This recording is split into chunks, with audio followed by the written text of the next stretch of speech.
I just want to welcome you to this class where I am explaining to you what we are going to look at within this month.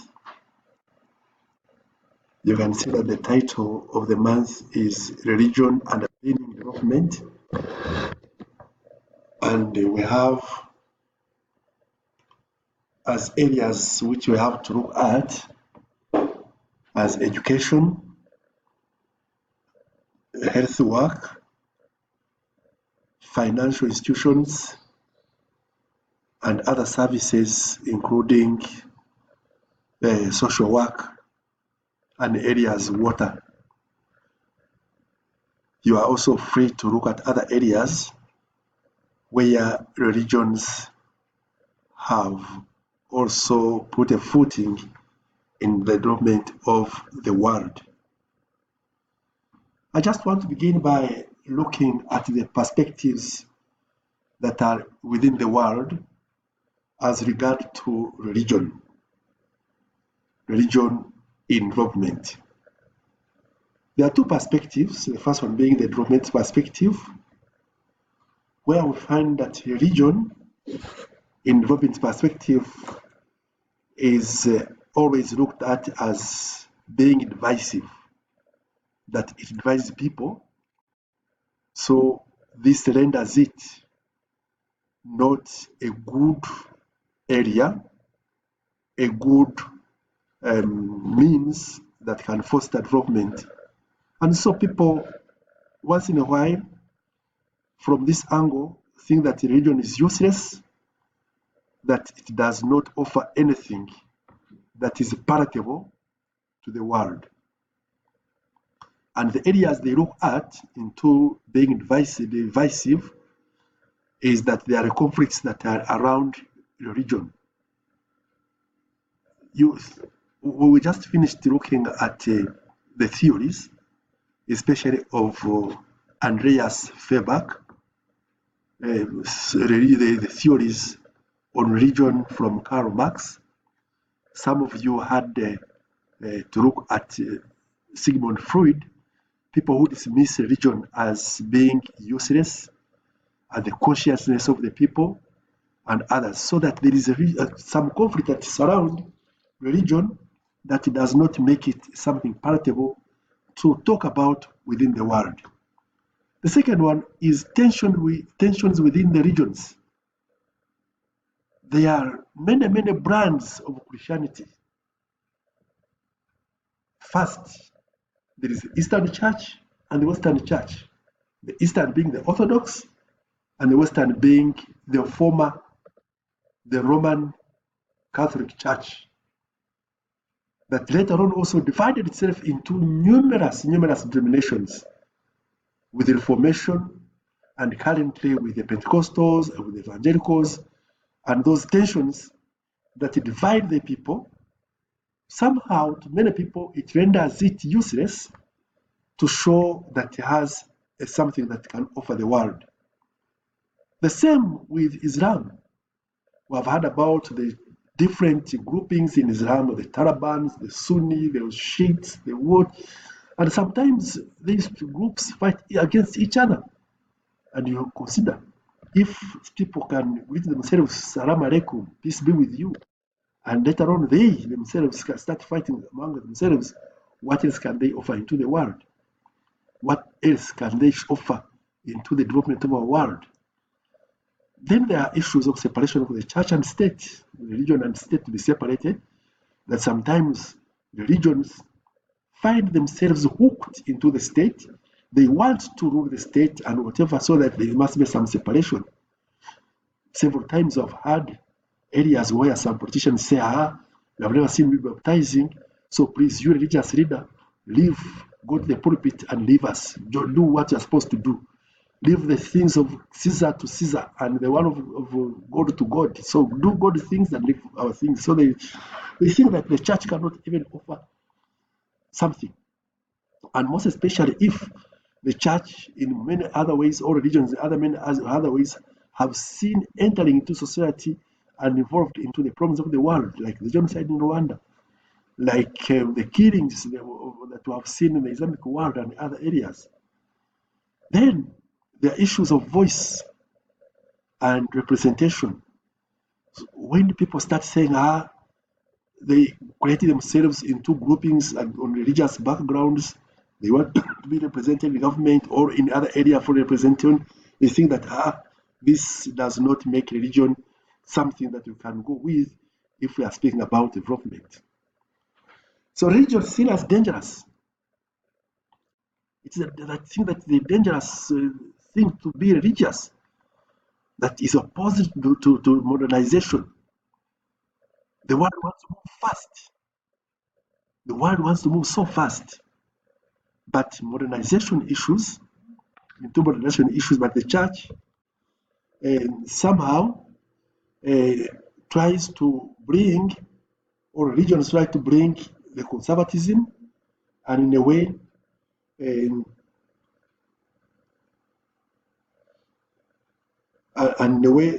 find that there is a very big problem in which the religions pull the world behind.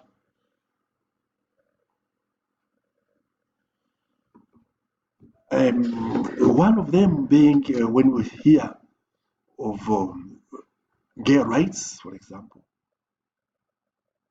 of euthanasia, mass killing that has taken a very big strand in some countries in Europe, most especially Netherlands. South Africa now has also done it.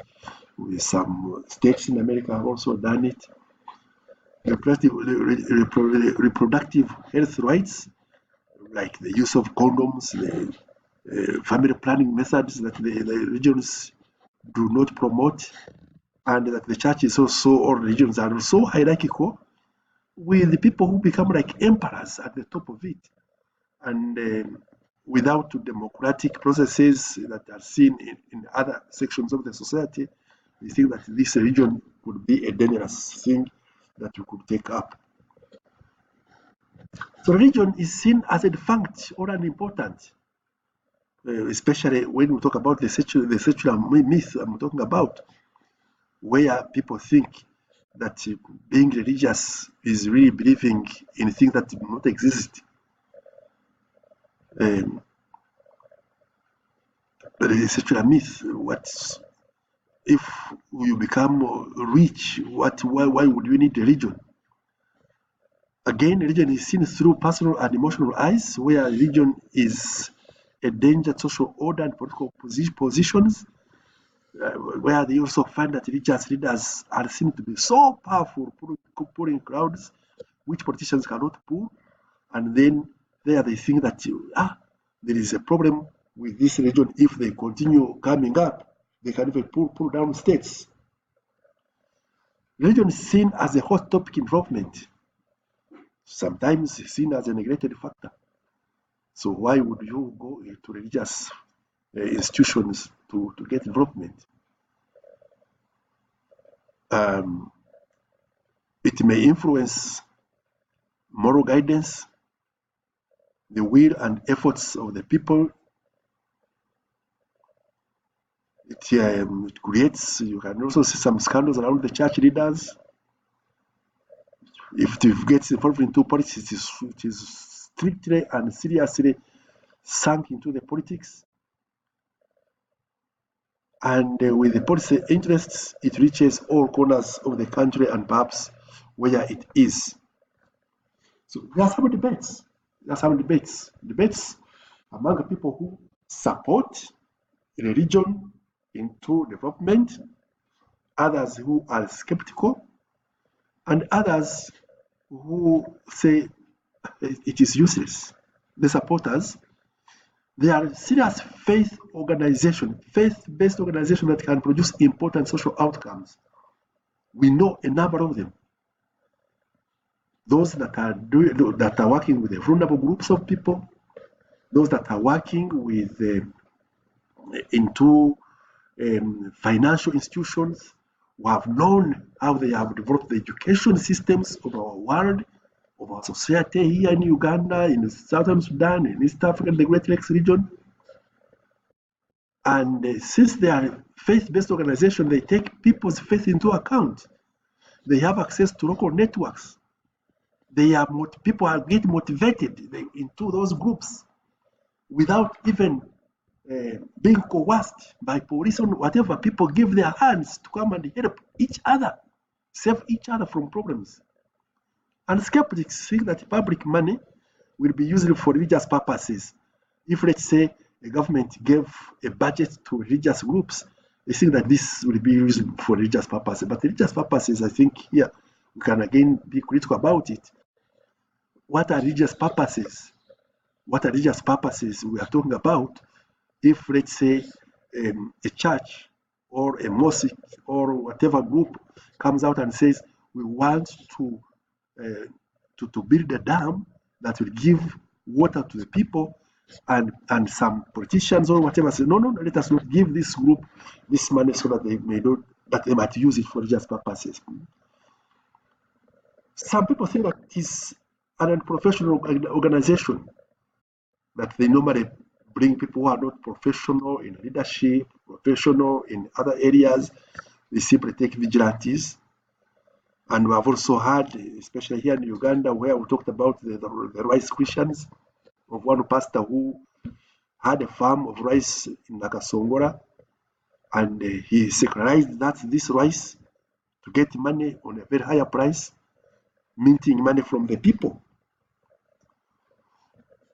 The social hypothesis, as part of the monetary theory, thinks that as economies develop and people get richer, they supposedly become less religious. And this is actually even seen within our communities.